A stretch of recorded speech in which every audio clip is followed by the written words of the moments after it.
Bueno, buenas noches a todos. Gracias por participar. Le pedimos al Señor que bendiga a Alejandro y sus actividades, a Juan Carlos sus actividades, a Mirta mis actividades, a sus actividades, a mí mis actividades y a todos los que después van a ver y escuchar este video.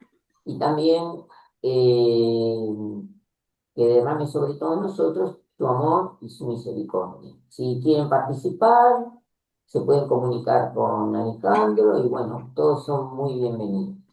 El tema que hoy nos va a tratar Juan Carlos va a ser la providencia divina y el mal. Y rezamos entonces la oración al Espíritu Santo. Oh Espíritu Santo, amor del Padre y del Hijo, inspírame siempre lo que debo pensar, lo que debo decir, cómo debo decirlo, lo que debo callar, cómo debo actuar, lo que debo hacer, a la gloria de Dios, bien de las almas y mi propia santificación. Espíritu Santo, dame agudeza para entender, capacidad para retener, método y facultad para aprender, sutileza para interpretar, gracia y eficacia para hablar. Dame acierto al empezar, dirección al progresar, perfección al acabar. Amén. Amén. Bien, vamos a tratar hoy el tema entonces de la providencia y la existencia del mal. Yo lo primero que hice fue buscar a través de la inteligencia artificial a ver qué se podía recabar sobre el tema de la existencia del mal. Entonces, bueno, le pregunté a la inteligencia artificial, qué es el mal en el mundo, ¿eh? Le pregunté desde cuándo existe el mal, qué dicen las religiones sobre el mal, qué dice la ciencia del mal. Y también le hice un comentario porque Einstein también se refirió al mal, ¿eh? El genio del siglo pasado. Bueno, y la inteligencia artificial me respondió sobre qué es el mal en el mundo. El concepto del mal es complejo y ha sido debatido por filósofos, religiosos y científicos a lo largo de la historia. En general, el mal se refiere a acciones o comportamientos que causan daño, sufrimiento o injusticia a individuos o grupos. Acá plantea el mal desde las consecuencias, de lo que produce. ¿Desde cuándo existe el mal? El mal ha existido desde que hay registros de la humanidad. Sí, desde que se sabe algo de la humanidad, ya estaba el mal. La historia está llena de ejemplos de violencia, injusticia y sufrimiento. Sin embargo, la percepción y la definición del mal han variado a lo largo del tiempo y según las culturas. Bueno, ahora un pequeño así pantallazo sobre qué dicen las religiones sobre el mal. Y dice que las religiones ofrecen diferentes perspectivas sobre el mal. Algunas de las principales son. Y entonces empieza por el cristianismo. O sea, esta es la versión según la inteligencia artificial de lo que opina el cristianismo. Después vamos a ver qué decimos nosotros los cristianos. Bueno, según la inteligencia artificial, el cristianismo dice que el mal es visto como una fuerza opuesta a Dios, representada por Satanás o el diablo. El pecado original es considerado la fuente del mal en el mundo. Bueno, eso es sobre el cristianismo. Para el Islam, en cambio, el mal es visto como una prueba de la fe y una oportunidad para crecer en virtud. El diablo, que lo llaman Bliss, es considerado un ser que tienta a los humanos a cometer maldades. Vamos a ver el budismo ahora. Salimos de las religiones, digamos, bíblicas o procedentes de Abraham para ir al budismo, que ya es otra cultura. Y en el budismo, el mal es visto como una ilusión que surge de la ignorancia y el deseo. La liberación del sufrimiento se logra a través de la comprensión y la práctica del camino noble. Ellos dicen que el sufrimiento es por la ignorancia y tienen un camino para superar el sufrimiento que fundamentalmente tiene que ver con el desapego, desapegarse de las cosas, de los deseos. Bueno, ahora vamos a ver si la ciencia dice algo sobre el mal. Bueno, la ciencia no ofrece una definición única del mal, pero puede estudiar los factores que contribuyen a comportamientos dañinos o antisociales. Algunas teorías científicas incluyen, por ejemplo, la psicología, estudia los factores que influyen en el comportamiento humano, incluyendo la personalidad, el entorno y la biología. La neurociencia. La neurociencia investiga los mecanismos cerebrales que subyacen a comportamientos dañinos o antisociales. La sociología. La sociología examina cómo las estructuras sociales y culturales pueden contribuir a la aparición del mal. Bien, ahora vamos a ver la perspectiva de Einstein, un hombre tan popular, tan mundialmente conocido, y digamos, bueno, célebre por sus teorías y por su agudeza intelectual y mental, ¿no? Bien, y Einstein refiere el mal a la ausencia del bien. Él dice que el mal es la ausencia del bien. Sugiere que el mal no es una entidad independiente, sino más bien la falta de algo positivo.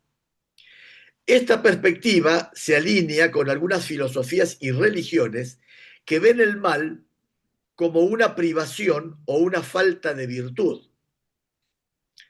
Yo creo que la idea de Einstein está fuertemente influida por su experiencia de científico que investiga y que desarrolla prácticas de laboratorio. Entonces, así como la oscuridad es la ausencia de luz, la oscuridad no tiene entidad propia, él lo asocia a que el mal es la ausencia del bien. Hace una especie de parangón, por eso se comprende su perspectiva, digamos, y su definición del mal. Entonces, esta perspectiva se alinea con algunas filosofías y religiones que ven el mal como una privación o una falta de virtud. En resumen, el concepto de mal es complejo y multifacético y ha sido abordado de diferentes maneras por religiones, filosofías y ciencias. La comprensión del mal puede variar según la perspectiva y el contexto cultural. Bueno, a mí me gusta, para hacer una lejana, breve y apretada referencia al mal, la expresión tanguera de Discépolo, cuando en un tango él dice, la vida es una herida absurda, ¿no? Es decir, yo creo que el poder de síntesis que tiene esa frase, ¿no es cierto?, de un poco lo misterioso e inexplicable o difícilmente explicable del mal. Pero bueno, entonces acá brevemente hemos hecho un pantallazo de qué opina la ciencia, las religiones sobre el mal. Ahora vamos a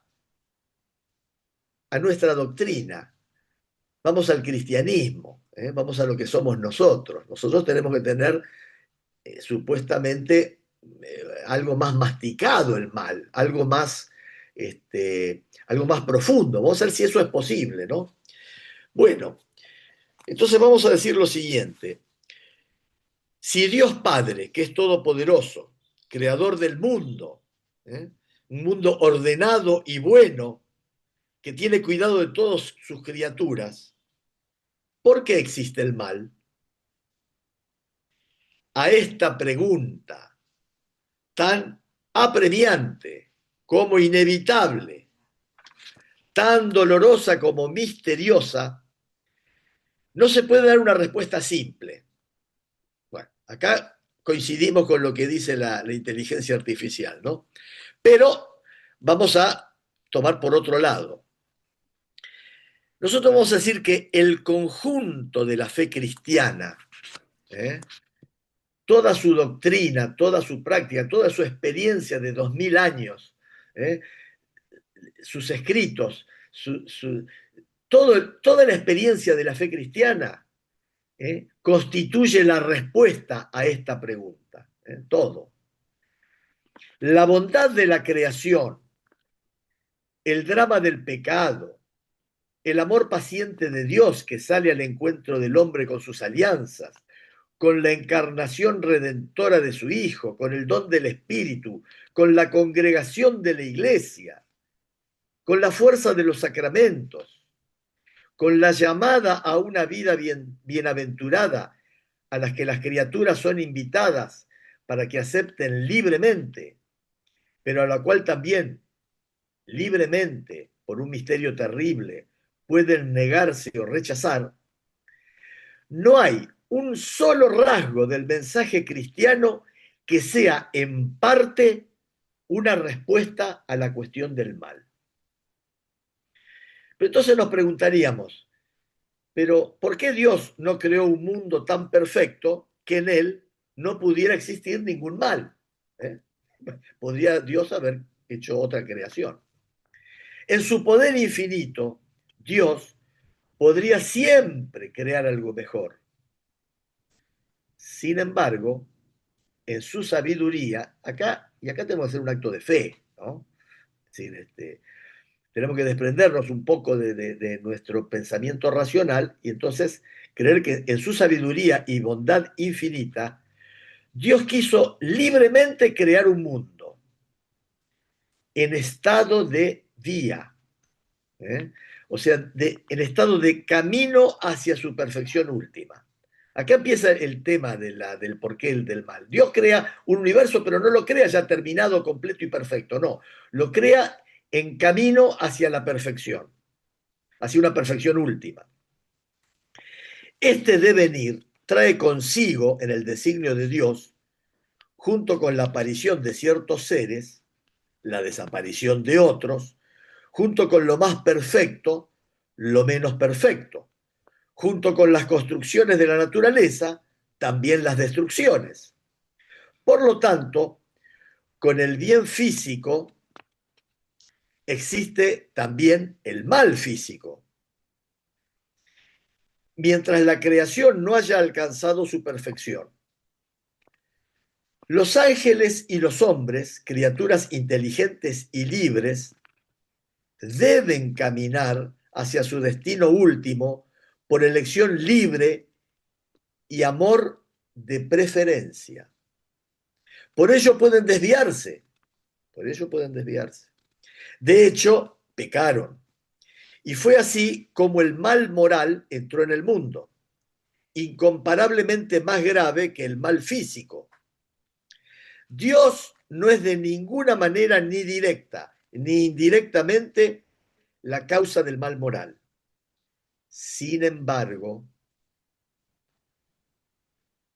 lo permite, respetando la libertad de su criatura y misteriosamente, y acá viene poco a develarse un poco esta cuestión, lo permite, pero misteriosamente sabe sacar de él el bien.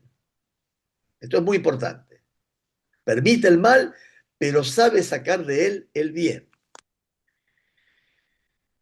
Y ahora vamos a ver una cita de San Agustín. Es interesante siempre ver la historia del cristianismo en los 2000 años, porque en los 2000 años vamos a tener sabios, filósofos, teólogos, pensadores que van a volver una y otra vez sobre todos estos temas, y siempre nos puede ayudar cómo lo veían en distintas etapas. Particularmente la visión de San Agustín siempre nos ilustra. Y dice San Agustín, porque el Dios Todopoderoso, por ser soberanamente bueno, no permitiría jamás que en sus obras existiera algún mal si él no fuera lo suficientemente poderoso y bueno como para hacer surgir un bien del mismo mal. Mira qué interesante que dice. Dice, a ver, Dios deja que exista el mal, pero porque Él es tan poderoso que podría de ese mal sacar el bien. No, y si no fuera así, no lo permitiría. Así, con el tiempo, se puede descubrir que Dios, en su providencia todopoderosa, puede sacar un bien de las consecuencias de un mal, incluso moral, causado por sus criaturas. Ahora viene una cita de la Biblia que le voy a pedir yo voy a decir cómo comienza el versículo, le vamos a pedir a Alejandro. En la Biblia está escrito, no fuisteis vosotros, dice José a sus hermanos, etcétera. Esto está en Génesis 45:8. Vamos a ver qué dice Génesis 45:8. Por favor, Alejandro. Bueno, cómo no, cómo no. Por demás, interesante el tema y amplio debate. Digo que es un tema, yo creo que te metiste, esto es la punta del iceberg, ¿no? Es un Sí. iceberg que no sabemos dónde nos lleva y que hay que ser más o menos Dios para tener una idea clara. Somos humanos, ¿no? Pero Somos humanos. lo que más me gustó hasta acá, lo último que dijiste, que Dios puede sacar de un mal el bien. Claro. El Pero ejemplo, vamos a ver si esa es una opinión humana o tenemos en la Biblia rastros de esta idea, de este pensamiento, el de este ejemplo concepto. está más que claro en la vida de Jesús, ¿no? Ahí está. Ah, bueno, sí, sí, vamos a tocar ese tema. Pero Después, en particular ahora vamos a arrancar con Génesis 45:8. 45:8, sí. Así pues no me enviasteis acá vosotros, sino Dios, que me ha puesto por padre de Faraón y por señor de toda su casa, y por gobernador de toda la tierra de Egipto. Esta es la versión Reina Valera Muy 1960. bien. Bueno, vamos a recordar todos eh, las 12 tribus de Israel que proceden de los 12 hijos de Jacob. Y la historia en los comienzos de la familia de Jacob, que los hermanos le tenían envidia a José, el hermano, el antepenúltimo, ¿no? El más chiquito era Benjamín y el anterior era José. Y José es envidiado por sus hermanos por diversos motivos, y los hermanos empiezan a odiarlo, le empiezan a tener un odio tal que pactan matarlo. Acá vemos bien el mal en todo su desarrollo, en todo su génesis. Hermanos que quieren matar a uno de ellos. Se reitera lo de Caín y Abel, ¿no es cierto? Bueno, lo van a matar, pero por alguna cuestión deciden, bueno, antes que matarlo, mejor vendámoslo como esclavo. Y toman la sangre de alguna oveja, qué sé yo, manchan la ropa de José, lo venden como esclavo a una caravana que iba para Egipto, y, y con esa ropa manchada se la entregan al padre y le dicen que han encontrado que seguramente ha caído en manos de una fiera. Fíjense el mal también para el padre, le dicen al padre que ha muerto uno de sus hijos, además un hijo muy querido, casi el predilecto. Fíjense cómo el mal, ¿eh? Crimen y además al padre el semejante disgusto.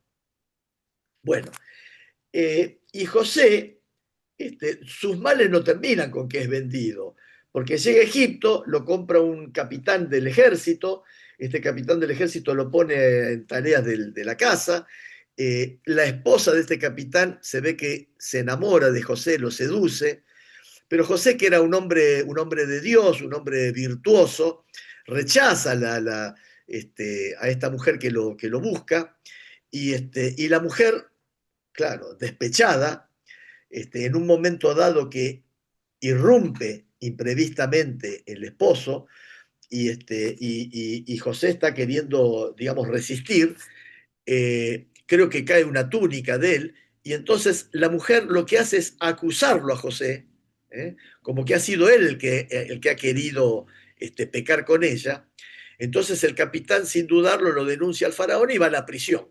O sea que siguen los males de José. Termina preso. Bueno, yo le sugiero a quien no leyó la parte volver a leerlo, es muy interesante, porque él se encuentra en la cárcel con el barbero y el copero del faraón. Bueno, la cuestión es que por este camino tortuoso, él les interpreta sueños tanto al copero como al barbero, y estos sueños que él les anuncia se cumplen. Uno iba a ser muerto, ajusticiado por el faraón, y el otro iba a volver a la corte. El que vuelve a la corte vuelve a estar con el faraón, pasan un tiempo, ¿no? Y un día el faraón le cuenta que ha tenido un sueño que nadie se lo sabe interpretar, y este hombre le dice, uy, dice, yo cuando estuve preso había uno ahí que sabía interpretar los sueños, y pero interpreta bien, sí, le dijo al barbero y a mí, nos dijo lo que nos pasó, realmente bueno, bueno, vayan a buscar, y lo van a buscar. Acá viene el famoso sueño del faraón, donde dice que ve del río salir 7 vacas gordas, inmediatamente después salen 7 vacas flacas que se comen a las vacas gordas, y eso lo perturba al faraón, porque sabe que debe significar algo, se lo cuenta a José, y José le dice que las 7 vacas gordas son 7 años de prosperidad. Luego las 7 vacas flacas que sobrevendrán después, que se comen a las gordas, van a ser 7 años de miseria, de periodos en los que la tierra no va a dar su fruto, de hambruna. Y el faraón entonces lo reconoce a José como un profeta, como un hombre sabio, y lo nombra su segundo, lo pone al cargo de todo el imperio para administrar los recursos económicos. Bueno, entonces José, después de todo este periplo, termina siendo la persona más importante después del faraón. Van a venir los años de prosperidad, entonces él va a ordenar construir graneros y almacenar, después van a venir los años de miseria y él va a tener recursos para alimentar al pueblo, porque acumuló en las épocas de prosperidad, y en esos momentos de hambre, de hambruna, ¿qué pasa con la familia de José? Con Jacob y los hermanos de José, y los demás hijos de Jacob. Bueno, están padeciendo hambre y se enteran de que en Egipto había grano y entonces deciden ir a Egipto. Bueno, entonces, bueno, ahí se produce el encuentro, ¿no? Finalmente Jacob, José los va a reconocer, ellos a él no. Ahora, fíjense que en este pasaje que acabamos de leer, José les dice a sus hermanos, los que me enviasteis acá, no fueron ustedes, a pesar de que pensaron hacerme daño, fue Dios. ¿eh? Fíjense qué lectura hace José. Dice, en última instancia, el daño que quisieron hacerme de venderme como esclavo, todo eso al final sirvió para que yo alcanzara este poder, vinieran las 12 tribus de Israel y se establecieran ahí los que iban a ser, las cabezas de las 12 tribus. Y gracias a todo esto, al final el plan de Dios se cumple, porque de ahí va a surgir el pueblo de Israel. Después conocemos la historia, 400 años después van a caer en la esclavitud, va a venir Moisés, etcétera, etcétera. Bien, entonces vemos cómo de ese mal Dios se valió para generar un bien. Vamos a leer entonces ahora, Alejandro, Génesis 50-20. Génesis capítulo 50-20.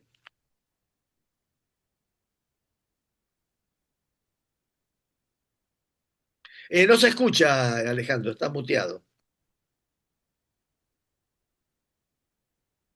No, no te Ahora escuchamos. sí, ¿me escuchan? Ahora sí, ahora sí. Perfecto. Bueno, vosotros pensasteis mal contra mí, mas Dios lo encaminó a bien, para hacer lo que vemos hoy, para mantener en vida a mucho pueblo. Esta es la versión Reina Valera Está 1960. bien, muy bien, hasta ahí. Bueno, fíjense que lo que dice Jesús. Ustedes quisieron hacer el mal, o sea, quisieron embromarme, quisieron perjudicarme, pero Dios se valió de ese mal para hacer un bien y a través de ese mal que ustedes hicieron, Dios se aseguró un pueblo numeroso. ¿Eh? Ahí estamos en lo que decía San Agustín, que Dios permite el mal porque Él es tan todopoderoso que de las consecuencias de ese mal puede sacar un bien.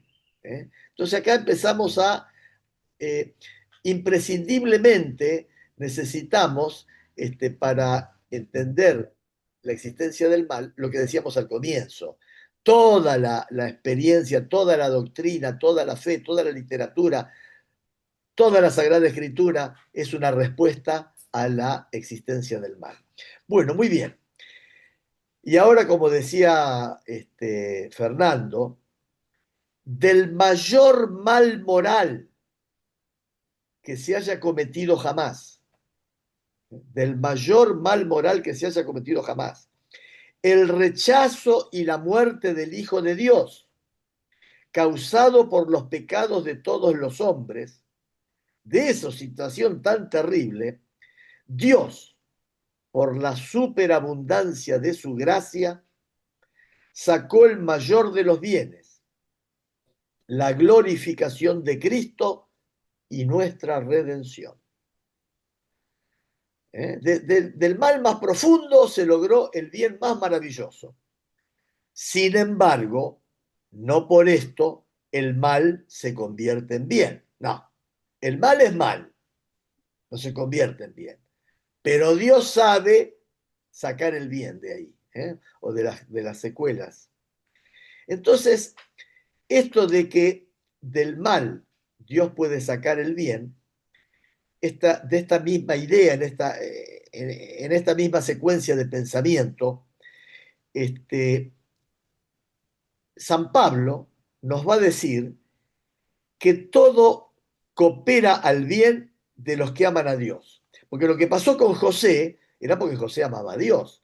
Lo que pasa con Cristo porque Cristo amaba al Padre. Es decir, en la persona que ama a Dios, todo coopera para el bien. Bueno, ¿dónde está esto de que todo está en la Biblia, esto de que todo coopera al bien de los que aman a Dios? Bueno, por favor, Fernando, vamos a Romanos 8:28. Sabemos además que Dios dispone todas las cosas para el bien de los que lo aman, de aquellos que Él llamó según su designio. Muy bien. Bueno, entonces, los que lo aman, todo lo que hacen es para bien. ¿eh? Así que por eso esto que estamos diciendo tiene sustento en la palabra de Dios.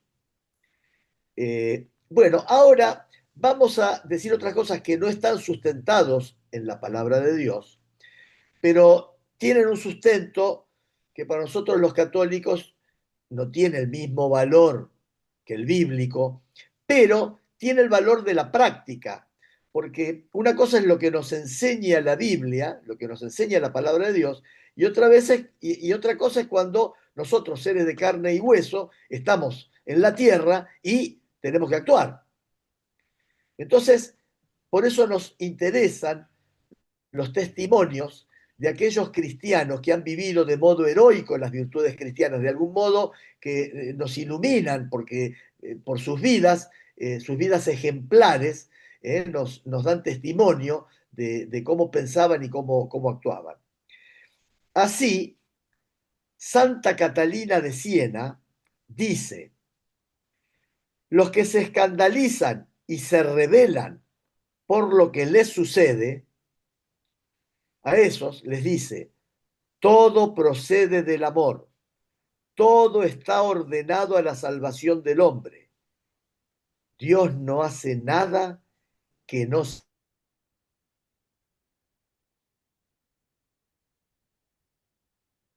¿Qué pasó, Juan Carlos?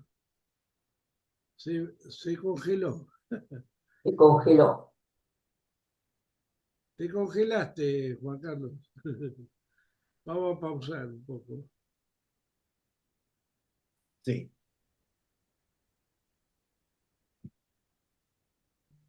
Sí, sí. Bueno, ¿ya está conectado? Sí, sí, sí, sí. Bien, bueno, íbamos a hablar de Santo Tomás Moro. Yo quería hacer una pequeña síntesis de la vida de Santo Tomás Moro.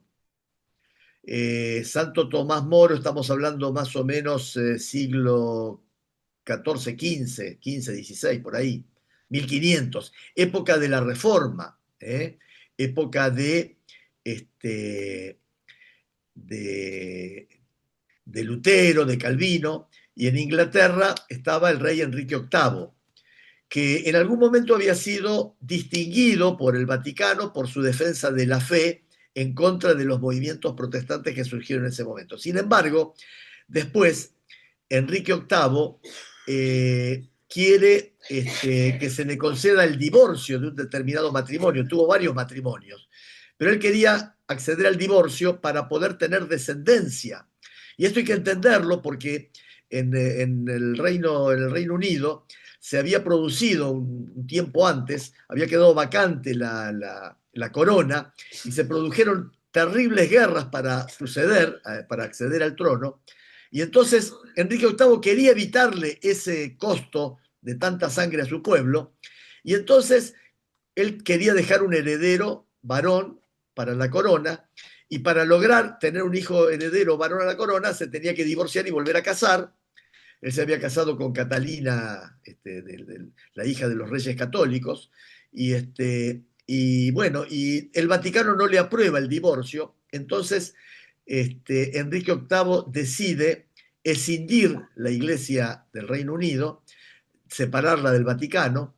Él se nombra el nuevo, digamos, la nueva máxima autoridad religiosa, así nace el anglicanismo, y entonces, bueno, todas las catedrales con sus obispos, con el clero, mayoritariamente se quedan aglutinados en la iglesia anglicana.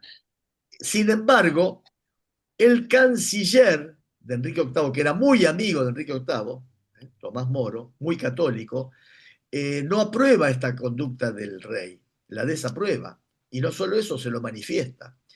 Y Enrique VIII trata de persuadirlo, no lo logra, finalmente lo amenaza, termina encarcelándolo, quitándole todos sus bienes y matándolo, ejecutándolo. La Iglesia Católica lo considera un santo porque, digamos, por defender su fe, arriesgó su vida. Bueno, es en esta circunstancia en que Tomás Moro va a ser ejecutado que poco antes de ese martirio, porque dice que fue torturado, lo va a visitar la hija. Creo que pocas horas después va a ser ejecutado o al día siguiente, y entonces la hija lo va a ver. Y él la consuela a su hija y le dice, nada puede pasarme que Dios no quiera. Y todo lo que Él quiere, por muy malo que nos parezca, es en realidad lo mejor. Miren qué palabra de Tomás Moro, en qué circunstancia y cómo vivencia él. Obviamente que para él es todo un mal eso, porque él defendiendo el bien, ¿no? Va a dejar a sus hijos huérfanos y bueno, y de todo eso, fíjense qué le dice a su hija, qué consuelo le da a su hija. Bueno, y vamos a dar otro testimonio más de otro santo sobre este tema, que es Juliana de Norwich. Sé poco de Juliana de Norwich. En realidad no sé nada, lo único que sé es lo que voy a decir ahora. Y Juliana de Norwich dice, yo comprendí, pues, por la gracia de Dios, que era preciso mantenerme firmemente en la fe y creer con no menos firmeza que todas las cosas serán para bien. Tú verás que todas las cosas serían para bien. ¿eh?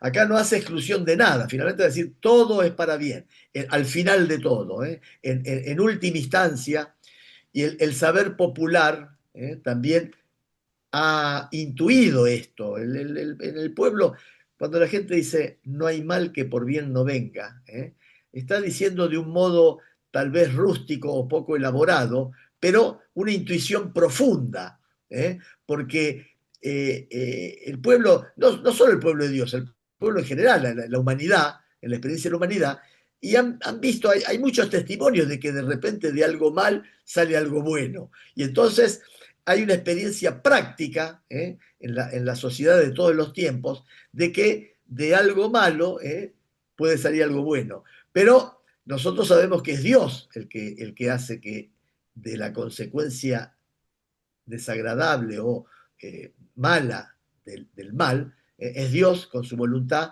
que hace surgir algo bueno. Bien, entonces creemos firmemente que Dios es el Señor del mundo y de la historia, pero los caminos de su providencia nos son con frecuencia desconocidos. Desconocemos realmente los caminos.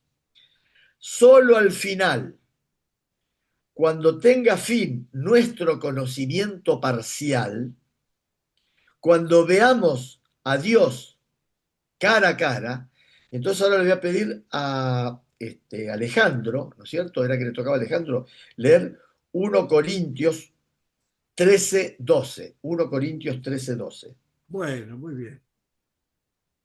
Porque ahora vemos por un espejo veladamente, pero entonces veremos cara a cara.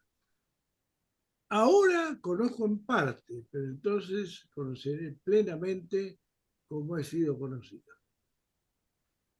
Claro, bueno, más o menos yo en la versión que tengo acá Tengo varias dice, versiones, ¿eh?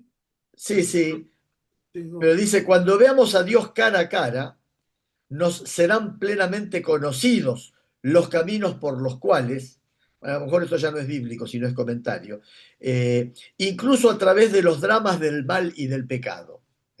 Cuando veamos a Dios cara a cara, ahí vamos a entender cómo Dios se valió de los dramas del mal y del pecado. Y Dios habrá conducido su creación hasta el reposo de ese Shabbat definitivo. Según la teología, al final de los tiempos habrá un reposo definitivo, un Shabbat definitivo. Y en perspectiva de ese Shabbat definitivo es que Dios creó el cielo y la tierra, pensando en ese final. Bueno, muy bien. Ahora vamos a hacer un hay resumen. una versión muy interesante Sí, que por ahí ayuda. a ver. Sí, ahora vemos todo de manera imperfecta, como Sí, reflejos desconcertantes. Esto es muy interesante. claro, claro. Pero luego veremos todo con perfecta claridad. Todo lo que Claro. ahora conozco es parcial e incompleto, pero luego conoceré todo por completo tal como Dios ya me conoce a mí completamente. Es muy interesante. Claro, claro, claro. ¿Vos ya terminaste tu esbozo o te queda? Sí, yo ya he terminado. Hay un resumen ahora que lo podemos dejar pendiente. No, al contrario.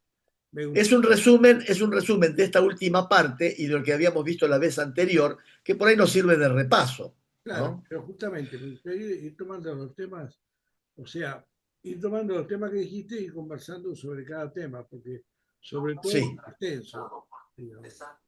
Ah, sí, sí. Bueno, este es un resumen donde habla, porque, a ver, todo lo que estamos hablando está dentro del contexto de lo que habíamos dicho de la fe.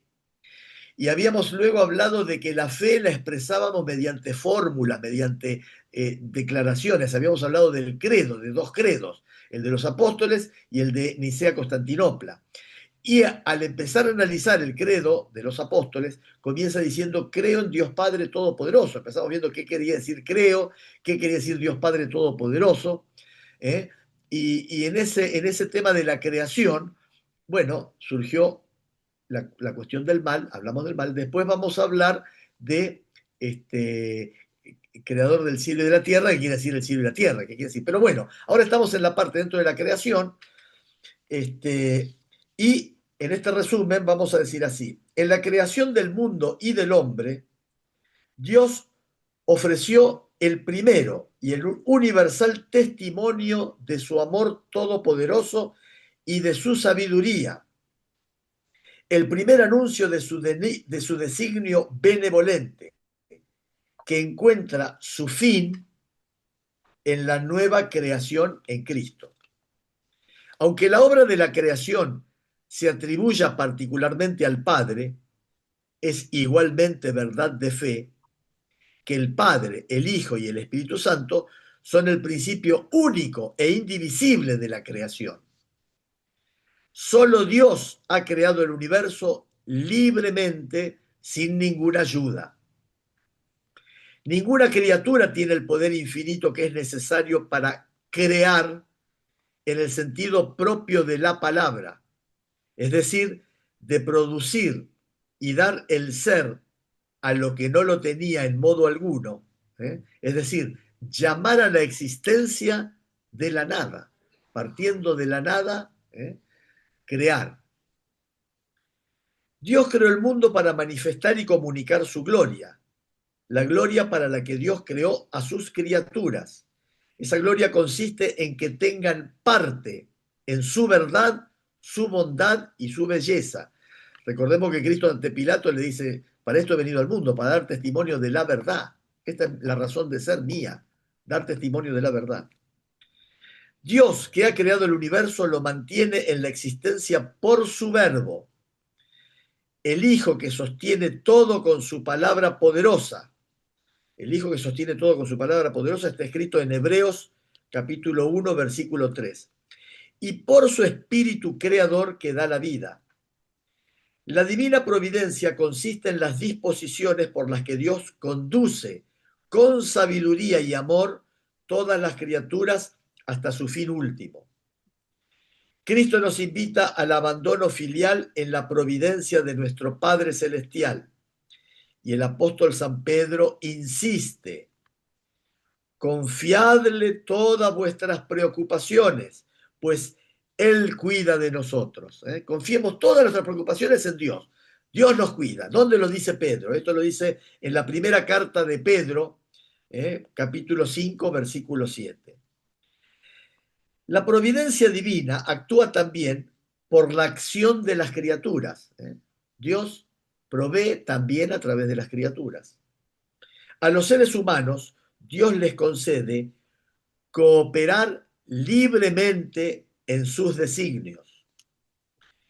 La permisión divina del mal físico y del mal moral es un misterio que Dios esclarece por su Hijo Jesucristo, muerto y resucitado para vencer el mal. Acá tenemos la razón de ser de Jesucristo, precisamente vencer el mal. La fe nos da la certeza de que Dios no permitiría el mal si no hiciera salir el bien del mal mismo, por caminos que nosotros solo conoceremos plenamente en la vida eterna. Amén. Bueno, Bien, con eso termina el resumen y nuestra charla de hoy. bueno, muy bien. Entonces, me gustaría comenzar, vamos a empezar por el final, un poco que es lo que tengo más a mano, Claro. ¿Qué es diciendo, lo que hablamos hoy en forma de núcleo? claro, creo que compartimos todos esto de que el sacrificio de Cristo, que evidentemente es un mal, para la Claro, humanidad fue un bien. claro. Pero no nos olvidemos que todo es un artículo de fe. En realidad, eso Sí, lo vamos a ver, como le estamos diciendo, vemos veladamente eso, pero lo vamos a ver con claridad en la eternidad. Nosotros todavía claro, no lo vemos. Pero y acá claro. quiero insistir, porque para el que no es cristiano, supongamos, ¿no? Una persona que no cree, o como yo mismo he sido ateo un tiempo, o por lo menos apartado de los principios, tenía una noción de lo divino, pero como una cosa muy lejana. Para la persona que le cuesta, digamos, los pasos del Evangelio, que puede creer en una divinidad o en algo superior, pero que no acepta, por ejemplo, Bueno, los judíos no creen en la resurrección, por ejemplo, ¿no? Mm. Pero acá lo que hay que notar es que en ese caso, el cristiano que ha puesto toda su, como me pongo yo como ejemplo, porque estoy hablando yo, no porque me crea nada, sino que yo he puesto toda mi confianza en que Jesús murió y resucitó por y para mí, y he visto cómo Dios ha ordenado, ha puesto en mi vida las cosas en orden y me ha encaminado. Entonces ahí es donde uno, su fe crece, porque uno ve la mano de Dios. Así es simple. O sea, Claro. ojo, vamos a ser sinceros, no quiere decir que no he sufrido, no he tenido penalidades, no he pasado una cuarta cosa que no me gusta. Por supuesto, gracias a Dios no he tenido las penalidades que han tenido otros, yo reconozco, por supuesto, y creo que nosotros tampoco, ninguno de nosotros tres ha tenido tamañas penalidades, pero desde el punto de vista práctico, digamos, para personas que quiera acercarse a Jesús, yo le diría, mire, acérquese confiadamente a Jesús y va a ver cómo su vida empieza a cambiar, cómo Jesús da vuelta alguna media a su vida, como usted empieza a encontrar cosas en su vida que no conocía o caminos que ni imaginaba, porque dice la palabra que cosas que ojo no vio ni oído escuchó, hace Dios. O sea, Dios, como decís muy bien vos, es creador, Él crea situaciones y tiene todo a su disposición para crearlas. Así que eso es lo que yo le diría a las personas que se acercan, ¿no? Bueno, eso en cuanto a lo que estamos diciendo de la gloria de Dios, ¿no? Existe la gloria de Dios, por supuesto. ¿Y uno de dónde lo va a ver? En su propia vida. Eso es lo que yo digo. No sé si usted quiere agregar algo al respecto, Fernando. No, no, interesante el tema y se contrapone, si no hubiera mal, hubiera bien, sería una pregunta. O sea, ¿qué sería? ¿Todo bien?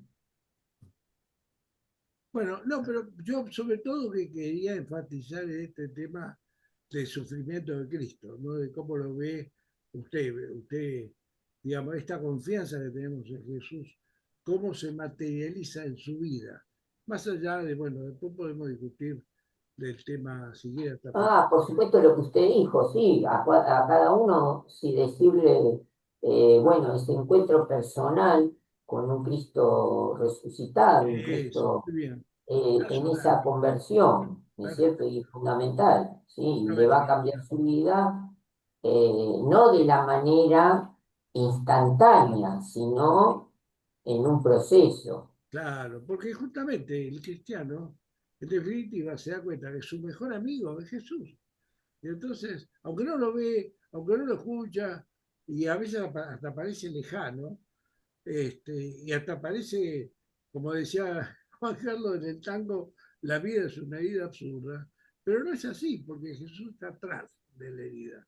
Y Jesús nos consuela, y justamente en los momentos, al menos a mí me ha pasado, más complicados, la mano de Dios aparece. Imprevistamente, ni sabemos cómo, pero ahí se revela la mano de Dios. Yo tengo que ser sincero, no puedo decir que esto sea matemática, ¿no? 2 más 2 son 4, no es matemática, es vida, es vida. A veces 2 más 2 es 5 o 0 o 100 millones, no sé. Lo sabe Dios. Esto es vida, no es matemática. No podemos decir que las cosas van a suceder así como nuestra mente cree, porque además Dios está muy lejos de nuestra mente. Él conoce el presente, el pasado y el futuro. Nosotros creemos que conoce todo. Así que esto es Dios.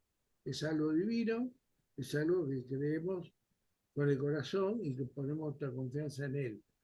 Pero no es algo matemático. Un poco, es muy interesante este tema, da para un montón, ¿no? Pero lo que vos hablabas de Einstein, Einstein de alguna manera quería encontrar como una especie de fórmula matemática de Dios. Está muteado, está muteado. Está muteado, Juan Carlos. Sí, quería, claro, buscaba la lógica. La matemática no existe. Para Dios no La- existe. Es un creador, puede hacer lo que quiera, como quiera. la- Y eso es a veces lo que más nos conmueve a los hombres, ¿no? A mí sobre todo me conmueve mucho porque veo, vamos a decir la verdad, uno ve el sufrimiento de la humanidad, porque la verdad es esa, ¿no? Pero acá también quiero hacer hincapié en un tema, después vamos a entrar en el tema del sufrimiento de la humanidad, pero ahora quiero hacer hincapié en un tema del sufrimiento que nosotros mismos nos creamos. O sea, yo creo que hay una buena cuota de sufrimiento que nuestros actos crean. Ojo, nuestros. Yo digo esto porque me pongo a mí como ejemplo y no quiero incriminar a nadie, ¿no? Pero pudiendo hablar en general, a veces yo y la gente tomamos actitudes, por ejemplo, no decimos la verdad, por ejemplo, y nos engañamos a nosotros mismos y engañamos a los demás y caemos en un pozo. No sé si me explico. ¿Qué quiero decir con esto? De que, bueno, justamente en eso nos sirve el cristianismo, porque el cristianismo ¿qué hace? Nos está diciendo permanentemente, Señor, sean veraces, digan la verdad, vivan con honestidad, vivan delante de Dios, porque Dios ve lo que hace, ¿no? Pero cuando uno tiene a Dios, se cree muy vivo y dice, no, a este lo envuelvo con con un par de cuentos, o por ahí se cree que es lo que no es y promete cosas que no puede ni alcanzar y se mete en miles de problemas. ¿Me explico? Entonces, eso pasa justamente para la gente que está alejada de Dios. Por eso es tan importante, estamos hablando del mal, ¿no? O sea, de qué es lo que nos genera mal. Yo digo, una parte de los males que vive cada persona, si nosotros nos sentamos objetivamente a meditar un poco, a pensar, ¿no? Hoy en día se habla mucho de la meditación, yo diría pensar con tranquilidad de nuestras propias acciones, podemos darnos cuenta hasta qué punto somos irresponsables y tomamos decisiones sin un fundamento claro y con un conocimiento de nosotros mismos y de la situación, ¿no? Y yo lo digo, eso lo veo también en el mundo emocional, en el mundo afectivo. Hoy en día es muy común que las parejas, por ahí hasta, eso me acuerdo que lo vi en una película, tengan intimidad antes de saber cómo se llaman siquiera. Por ahí ni se dieron un beso y ya tienen intimidad. O sea que se vive en una revolución de... Y claro, así terminan las cosas, porque el otro día no sabían ni con quién estaban. O sea, ¿pero eso qué implica? Implica apresuramiento, desconocimiento de lo que es el amor, la vida afectiva, la verdad de las cosas, lo que quiere Dios. Dios justamente por eso no quiere las relaciones fuera del matrimonio. ¿Por qué? Porque el matrimonio implica que por lo menos tengan que conocerse, tengan que relacionarse afectivamente, estén seguros del paso que dan. ¿Me explico lo que quiero decir? Y no que se formen cosas así que aparecen y desaparecen como fuegos artificiales, ¿no? Y muchas veces, y sobre todo las mujeres, viven situaciones tristes o por ahí se ven afectadas emocionalmente, porque por ahí al hombre no lo afecta tanto por ese tipo de cosas, pero también hay una cuota, una cierta parte de responsabilidad, una cuarta parte de responsabilidad de la persona de decir, no, un momentito, vamos a hacer la voluntad de Dios y vamos a esperar este matrimonio. ¿No? No, por ejemplo, o conocerse, o tener una vida afectiva importante antes de dar un paso que puede hacer lo más feliz o más triste. O sea que vivimos irresponsablemente, y lo digo también con los trabajos. Hay gente que asume un trabajo y dice que puede y por ahí no está capacitada. ¿Me explico? Y se mete en problemas o quiere hacer negocios espurios y dice no, porque el único que me interesa es el dinero y se mete en más problemas todavía. O sea, por eso me gustaba un poco, vos dijiste, Juan Carlos, hoy lo que decían los hindúes, ¿no? Lo decías, Buda, el budismo. el El budismo, budismo habla del camino del óctuple sendero. sí, Lo que pero pasa es que el budismo no cree en un Dios personal, ¿no? Es decir, la bueno, filosofía pero budista es hablaba algo del deseo, ¿cómo era? el deseo, sí, sí. Él Dame, decía que los problemas del hombre surgen del apego y el deseo. el deseo, Por bueno, eso los maestros budistas se desapegan de todo, digamos, bueno, no desean nada. eso me gusta, pero no para condenar el deseo y el apego, porque para mí, sin apego y sin deseo, la vida sería un papel de lija. ¿Qué sería la vida? Si no tenemos apego y deseos. El tema es cómo manejo. Es como decir, yo tengo un caballo.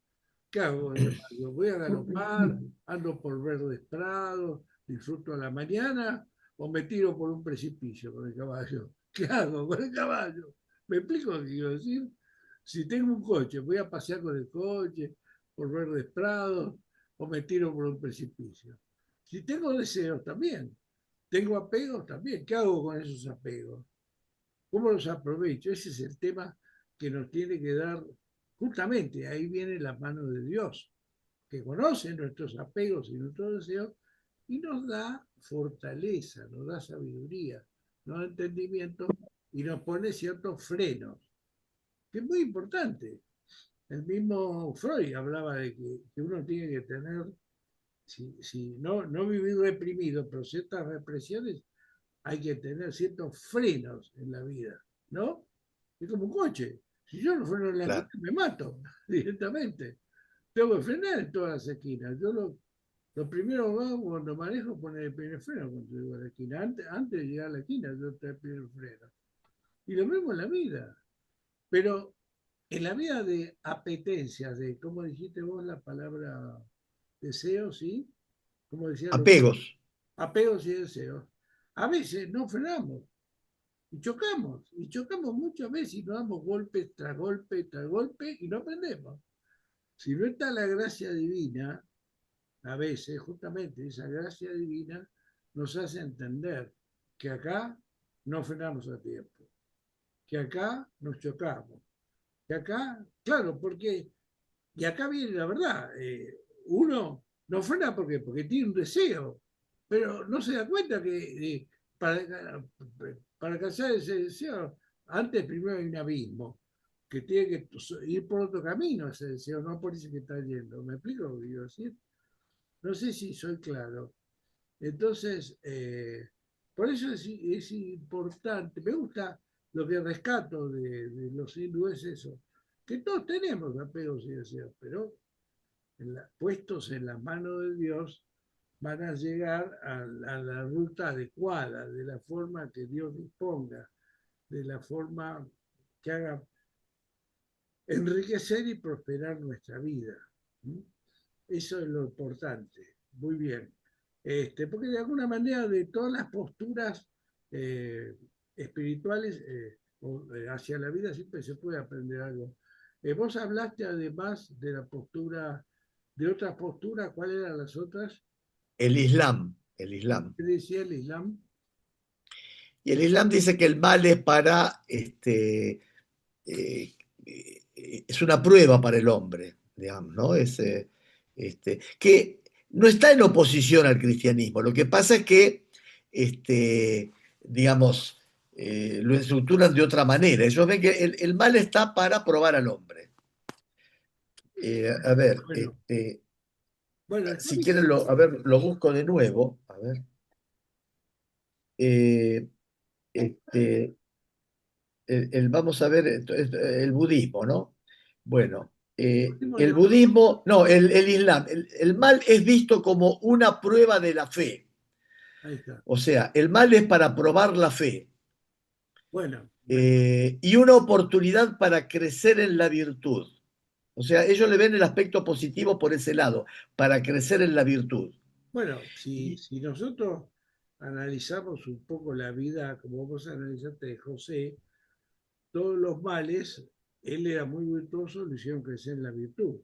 En ese Sí, sentido, digamos, es coherente con la realidad. Lo que quiero aclarar con toda honestidad, que no creo que todos los casos sean iguales.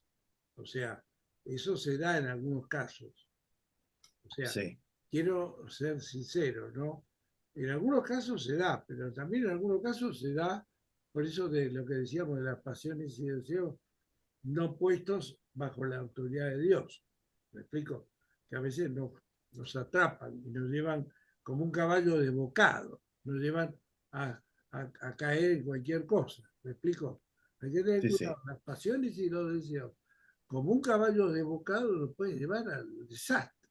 Y, y si no, ¿por qué la gente muere por drogas, alcohol y todas estas cosas?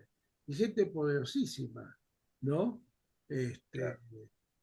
¿Cuántos problemas ha tenido? Bueno, hemos visto jugadores de fútbol muy renombrados que por el tema de la droga se han autodestruido, ¿no?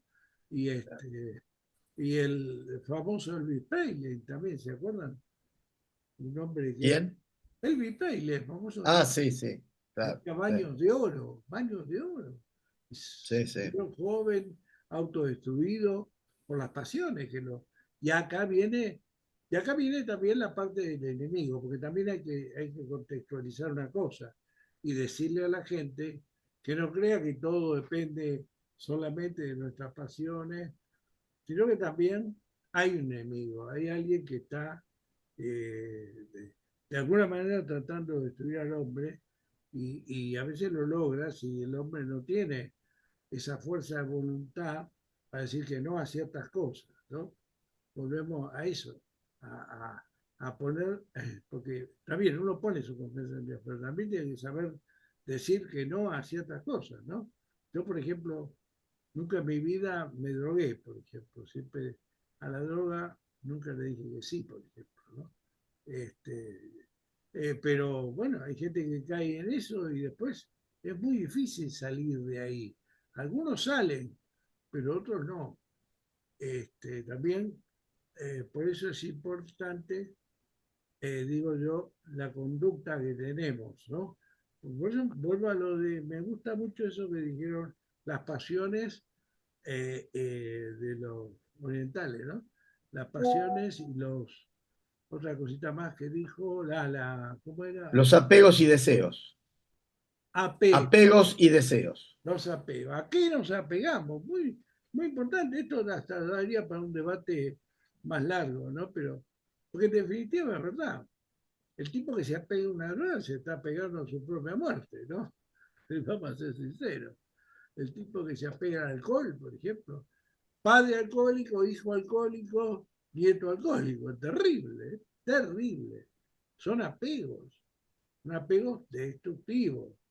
Pero está el que se apega a la ciencia y sale un Einstein, ¿no? Por ejemplo, digo.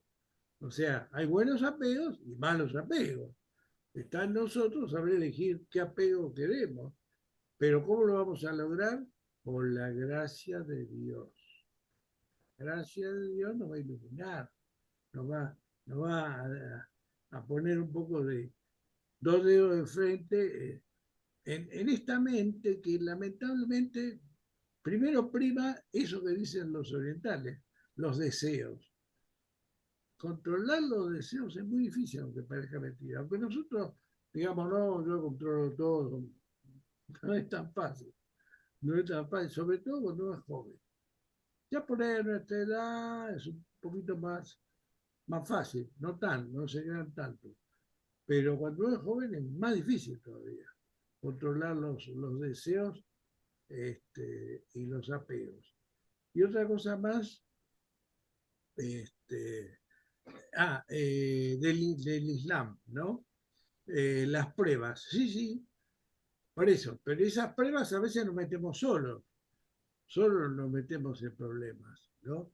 Este, las pruebas, pero también hay un enemigo que nos quiere destruir. Esto no sé si alguna de las religiones lo cree o no lo cree, Pero, Sino el Islam sí, el Islam cree en que hay un diablo, una inteligencia que quiere perjudicar al hombre. pero lo cree nada más que a nivel de prueba, no a nivel de destrucción. En vez del cristianismo está más enfatizado como que Jesús dijo claro. Yo creo que nadie lo dijo tan claro como Jesús. ¿Qué dijo? Bueno, sí, acá dice así, ellos al diablo lo llaman Iblis, Iblis, y es considerado un ser, o sea, le dan la característica de persona, este, que sí, bueno, Ah, estábamos comentando que en el Islam al diablo lo llaman Iblis y es un ser que tienta a los hombres a cometer pecados. a ver, O sea, en ese sentido hay un paralelismo con el cristianismo, claro. de que es una entidad personalizada, con inteligencia, con habilidades, que tiene como finalidad perjudicar al hombre, ¿no? Al ser humano. Sí, aunque Jesús fue el que habló más claro sobre eso, ¿no? Sí, claro, Le sí, sí, dijo muy claramente, dijo, vino a robar, matar y destruir. Ojo. claro, O sea, claro, y ojo con aquellos que coquetean con eso, ¿no? Porque claro, puede ser para su autodestrucción, ¿no? claro, Lo que, claro, si bien es cierto que al que está entregado a Cristo y cubierto por su sangre, como nosotros que creemos plenamente por la fe, ¿no? Porque es un acto de fe, solamente puede tentarlos, pero va a tratar de tentarlos también, ¿eh?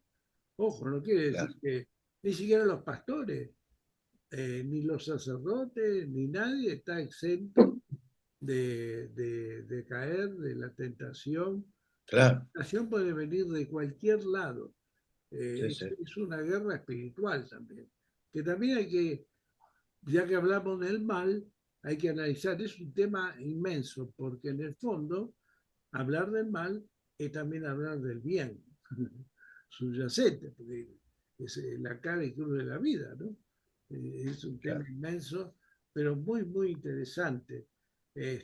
Y por eso, fíjense qué interesante que de todas las posturas algo rescatamos. Del Islam, lo único que yo digo, eh, para los que están en Cristo, es nada más que una prueba, y en eso coincido con el Islam. Pero ojo, para los que no están en Cristo, puede ser muy peligroso, hermano. Puede ser aún más peligroso, porque no tienen la cobertura divina, no tienen el paraguas divino, como se dice ahora.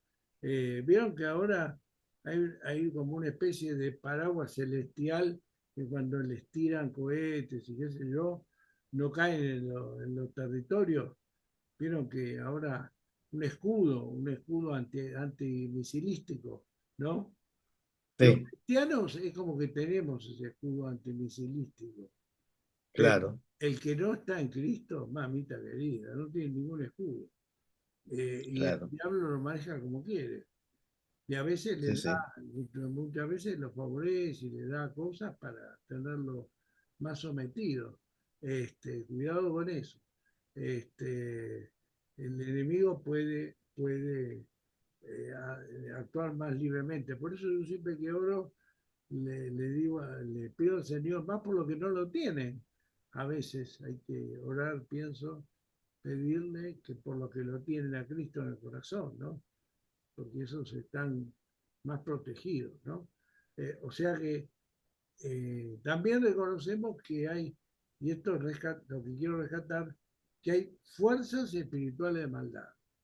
Qué grado, claro, qué cantidad, eso lo sabrá Dios, e inclusive hasta el por qué nosotros no somos dioses, que quede claro. Somos personas que a veces sufren las consecuencias de sus propios errores, de los errores ajenos como decíamos, de su propia concupiscencia, también dice la palabra. Porque es cierto, a veces también nosotros tenemos cierta tendencia al mal, ¿no? A buscar cosas que... Porque en alguna medida, y acá también es digno de debate, me gustaría ver la opinión de ustedes. Yo pienso que, por ejemplo, eh, como el hombre. En parte es un animal y en parte es, tiene una vida espiritual y es, digamos, eh, una proyección de lo divino, o sea, tiene parte de divinidad. Pero ese cuerpo animal, este, no necesariamente es moral o tiene una lógica dentro de la moral civilizada, digamos, ¿no? El cuerpo animal responde por ahí a cosas que por ahí hasta humanamente nos cuesta entender, pero responde a otras leyes, digamos, a otras estructuras. Entonces la moral se ha impuesto sobre ese cuerpo animal para guiarlo para su bien, pero en sí el hombre tiene conductas que justamente por eso tiene que estar la gracia divina para orientarlo, para encaminarlo, no para, ¿cómo podría decir? No para encasillarlo ni destruirlo, sino para enriquecer su vida, para que pueda vivirla plenamente con paz y libertad. Sí, porque, y también, vos lo dijiste en algún momento en la charla, Juan Carlos, la sociedad también el mal está definido un poco por la sociedad, ¿no? O sea, como que Sí, ¿qué conductas políticas, sociales ayudan a que el mal se extienda o por al contrario, para minimizarlo, para reducirlo, ¿no? sí, además, fíjate que si vamos eh, a ser sinceros, simplemente mirando acá en la Argentina, lo que antes se consideraba malo, ahora cada día se está considerando no tan malo. No sé si me explico. Claro, O sí, sea, que la sociedad también impone pautas de lo que es el bien y lo que es el mal. O sea que sí, aparentemente es algo que, eh, digamos, el hombre en su conjunto dice, no, esto es bueno o esto es malo. Pero justamente el hombre es una cosa y Dios es otra. Dios que no tiene ni sombra de duda ni variación, tiene un concepto del bien y el mal. El hombre puede tener otro y no ser similares. ¿Me explico?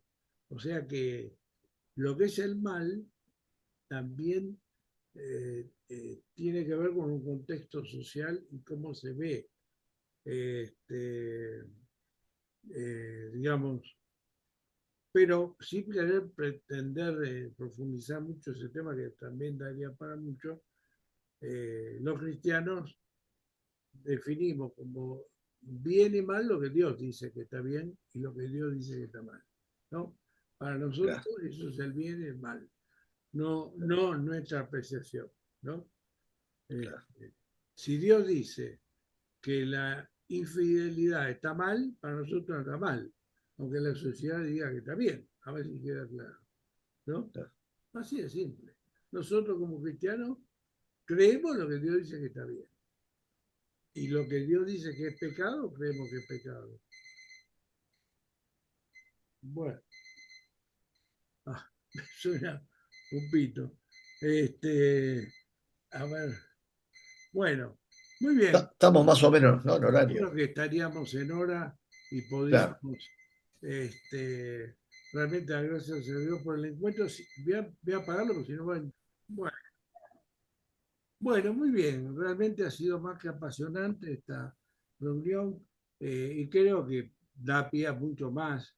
Es un tema muy amplio este, y que realmente, sobre todo la vida es la que nos va enseñando a cada uno de todas estas verdades cómo son y tenemos que tratar de ver la gracia del Espíritu en nuestra vida para comprender bien qué es el bien y qué es el mal.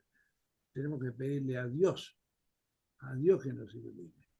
No es solamente algo humano, sino también tiene que haber una intercesión divina, para que realmente comprendamos, ¿no? Más allá de toda la mentira que el enemigo nos quiera meter en la cabeza, que la sociedad nos quiera vender, que nos creamos nosotros mismos de nosotros mismos, detrás de todos los errores humanos que puede haber, o de la gracia, detrás de la perfección y todo, que busquemos a Dios que nos ilumine. Bueno, muy bien. Gracias, Juan Carlos, muy, muy interesante. Fernando, a usted le toca la próxima y realmente les agradezco a todos los que nos acompañaron, que los invito a participar, nos dejan un teléfono, un mail y yo les mando el link.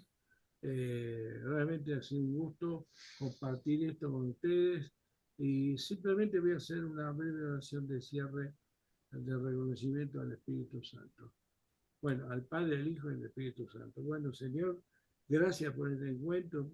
Gracias al Padre, al Hijo, al Espíritu Santo y a tu amada Iglesia que hasta aquí nos dio, nos acompañó. Gracias porque tú nos proteges, nos guardas en esta vida, nos cubrimos con la sangre de Cristo de todo mal, Señor, de toda, porque bien dice el Padre nuestro, líbranos del mal, ¿no? Líbranos del mal y llévanos al bien supremo que eres tú, Señor. Tú conoces lo terrenal, pero también conoces lo eterno y celestial. Y por eso algún día confiamos plenamente, vamos a estar eternamente contigo. Gracias por todo, bendecimos tu nombre, Padre, que todo sea para tu gloria, para la gloria de Dios y para el crecimiento de tu iglesia, sobre todo, y para acercar a aquellos que dudan todavía o que tienen temores o inquietudes, que vengan confiadamente a Dios y ahí van a encontrar la respuesta a sus inquietudes. En el nombre de Jesús, amén. Y amén, muchachos, gracias por todo. Nos vemos en la Bueno, chao. Chao, buenas noches. Chao, Hasta, Alejandro. Chao, Juan Carlos. chao, Chao. chao, hasta la próxima.